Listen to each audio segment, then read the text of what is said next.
Welcome to another episode of Working with Mrs. Sticky. Today we're going to be looking at how to find the volume of a rectangular prism.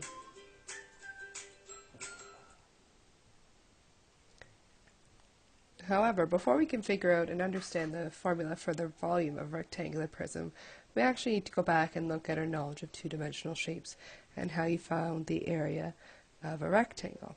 And we were able to find that you can find the area of a rectangle by doing length times width. Because what we're actually doing is we're looking at how many square centimeters there are within this two-dimensional shape. And so what we would have done is we would have come back originally and counted how many squares are in this picture. But we know that we can work faster by looking at things by columns. So there are 7 across and 4 down. And we know that this is actually a representation of array, which is the definition of multiplication. So we could actually just do 7 times 4 to figure out that there are 28 squares in there. And when we're looking at volume, what we're actually doing is we're assuming that we're figuring out the volume of one shape. And we are working on finding the volume of multiple layers, and that is dictated by how deep the shape is. So we're actually adding a third dimension to the original formula. So volume is actually length times width times height.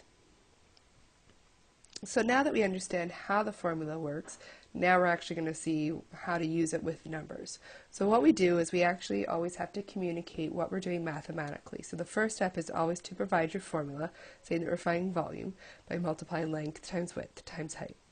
And then the next step is we actually substitute in our values. So here our length is 8, our width is 5, and our height is 7. So now we've substituted those values in. So we've communicated mathematically that these are the dimensions of our rectangular prism.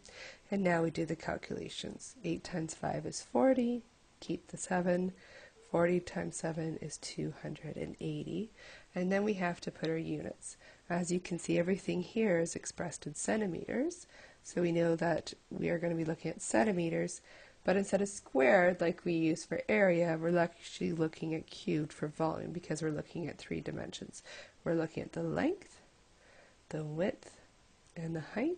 And so all units of volume are always expressed in units cubed.